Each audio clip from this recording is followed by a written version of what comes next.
So this ended up being an incredibly clean trade. Now, monthly, weekly, daily, and 4 hour were all in sync, all bullish. So very, very optimal before we even sort of started looking for entry points. And we were simply looking to get some buys, some longs off any higher lows that have been formed. Okay, so the risk to reward is obviously optimal, and it's better. I can get that minimum of a 1 to 3.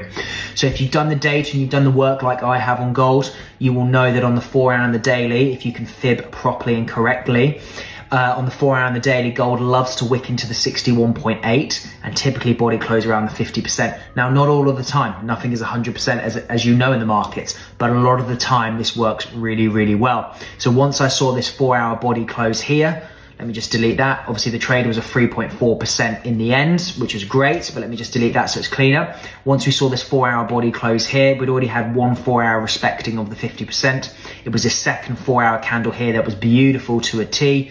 And then I entered off once that 4 hour had closed around 2784. Ended up being a fantastic trade. Nearly came to targets on Monday afternoon, but we had a slight pullback, and that's absolutely fine before we then eventually got there on Tuesday afternoon. Really, really clean trade in the end. Keep things simple, all higher timeframes in sync. Bullish, bullish, bullish, simply looking to get proper entries off confirmed higher lows.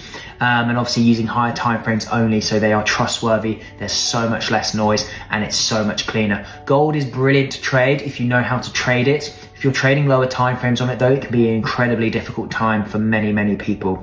So zoom out, stay higher, and 3.4% in the end, 520 pips, and a beautiful way to start February 2025.